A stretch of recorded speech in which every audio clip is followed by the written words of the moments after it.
Okay, if you are watching this video, you probably came through eBay, and you know that this bike is up for sale. This bike, just under a year, and so far I've had a few issues with the bike, but I've rectified them. I just got my way around it, to be honest, and decided to sell the bike, not because the bike is giving me problems, because my employer's just recently relocated very close to my house, and I don't think I need a bike at the moment. Besides, I don't have enough time to go to gym, so I thought myself that I'll just buy a pedal bike or something to come to work and everything. That way I can use a bit of exercise. Anyway, so this is my bike.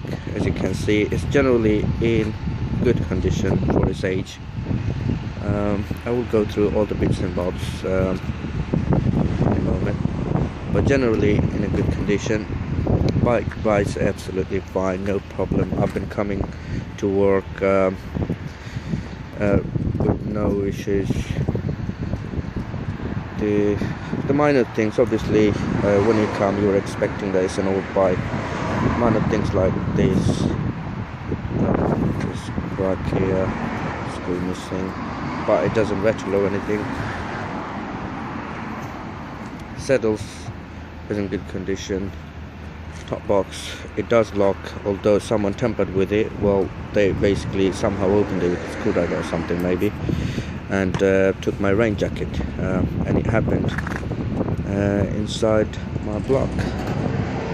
So here's my bike. As you can see, there's no chain, it's a shaft drive bike, so straight away you cut down the maintenance cost on that. Okay, so let me cover everything else then.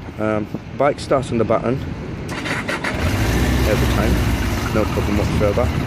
But first thing in the morning, obviously you would need some choke. You would need choke definitely to get it started. Once it's started, it doesn't die up no more. Okay, problem here.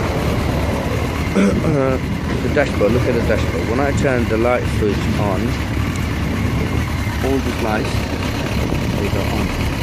This one and this, the high beam, although you are actually on main beam, but it's still high beam, still illuminates.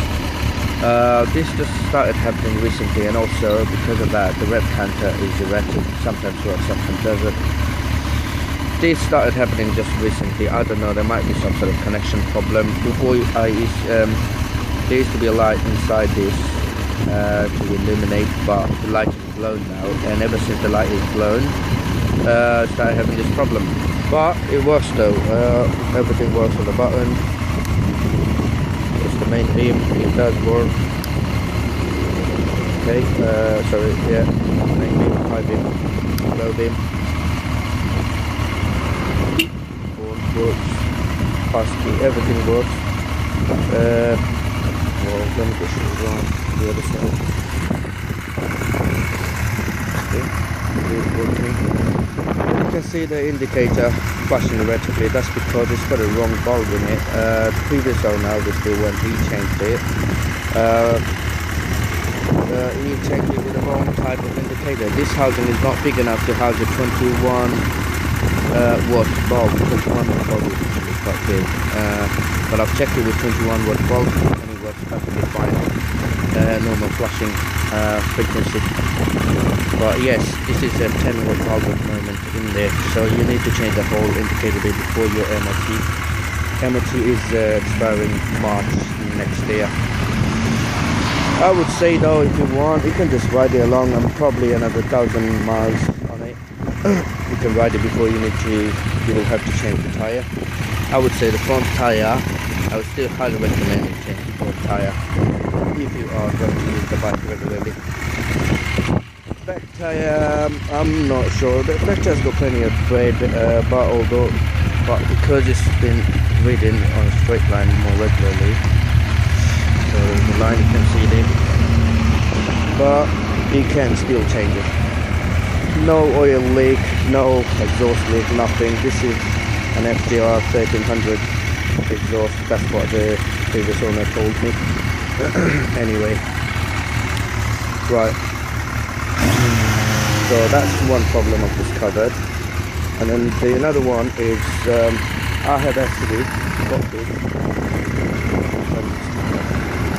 I've actually got this on gravity feed at the moment, the fuel line coming straight through filter, going straight into the carb. That's because the fuel pump started stopped working once and engine died on me.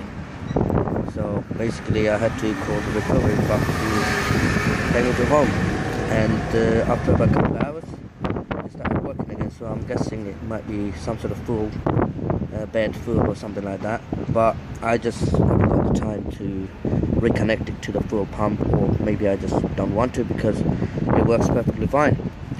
And the fuel gauge here it has never worked. I bought it like this. It's erratic. It goes to full and comes middle. It just does everything everywhere, all over the place. But I done some research on it, and it's basically you can fix it by yourself, or you can just get a replacement fuel sender in it. All it needs is a copper tube like this much tall and about this thick, and it should be able to fix it by yourself. But it never bothered me because I always use the trip meter here. If I press it, it will go to 0. I put £5, do 40 miles, and then press it, and then refuel it again. £5, 40 miles on here, and press 0 to reset it up.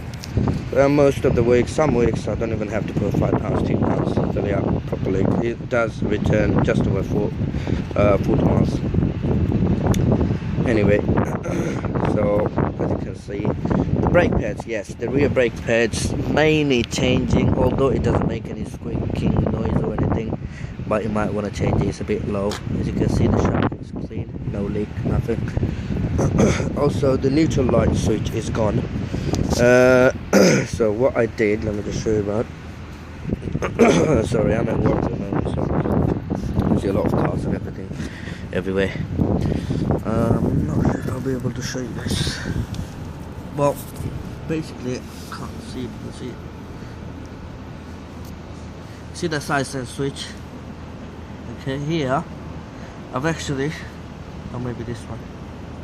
I've actually grounded the neutral light switch with a side stand.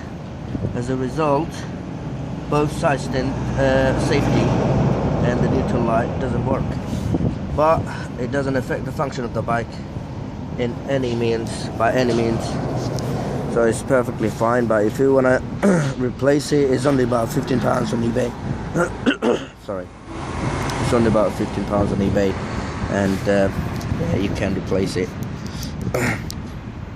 Okay, sorry, what is this happening here? Okay. Yeah, but yes, the reason why I didn't replace it is because you would obviously need to dump all the oil out. So I thought I'll just wait until I change the oil, and that's when I'll change the neutral light switch. So yes, it does need the oil change, so the sooner you do it the better, but I guess about 500 miles still left on it, because the previous owner done it about a couple of thousand miles ago. So yes, the neutral light switch I've covered. Cover that bit there. Oh yeah, and the most annoying thing is this. Unfortunately, some kids in my block, they tried to nick my bike. In the process, they messed up the whole ignition barrel. Not on this yoke, the other one. I will also supply the other one with the bike. So at the moment I'm using two keys. I just got this top yoke, including the key and the ignition barrel from eBay, which cost me about £40, or 25 or £30 maybe, which turned out more economical for me rather than replacing everything. So I done that. Unfortunately, it wasn't exactly the right model. As a result, there was no screw thread here to attach this choke cable. So at the moment, it's just dangling at the moment. It doesn't bother me because I'm not a fussy rider. I just need the bike to come to work and everything, as long as it's in as long as the bike starts and goes, it's absolutely fine by me. But you may as well, you might want to change it. It's up to you. I will supply the old top yoke. You can, if you want to, obviously take this barrel out and put it in the old yoke, and then fix the old one onto the bike, and should sort out the problem. You might be able to do something with the barrel as well if you fix the lock. If you can just take the lock out from this barrel and somehow put it onto the other one, then it should be fine. You might get away with just one key, because at the moment I'm using key for the ignition and the old key for the tank. So that's basically it. Apart from that, the bike is nice, it works fine, it starts and it stops and runs.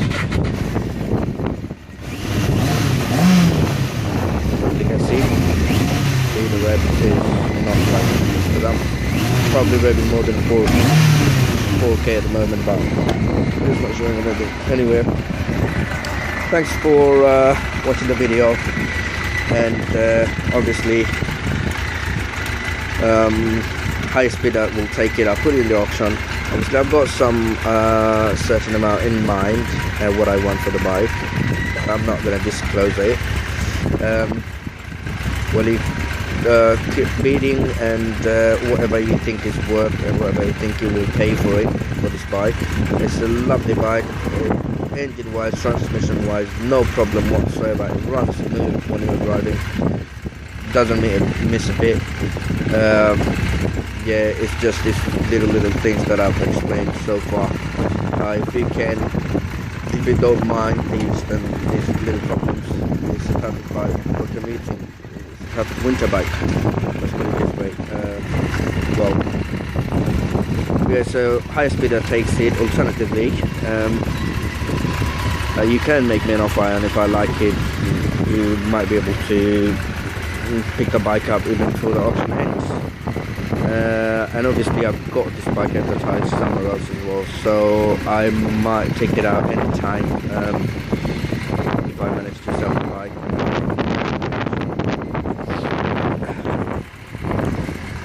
Yes, and if you win the bike, you are expected to pick the bike up within 3 days after the auction ends. And that's about it.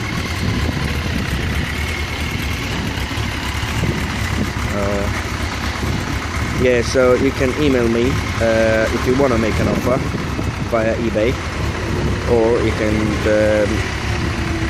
call me on my phone, or just send me a text message. Most of the time, because I'm driving, I do driving as a profession, so most of the time you probably won't be able to get hold of me, but do text me, and I will reply as soon as I can at the earliest opportunity. Anyway, thanks for watching. I hope you liked the video. Thanks for watching, and happy bidding. Thank you.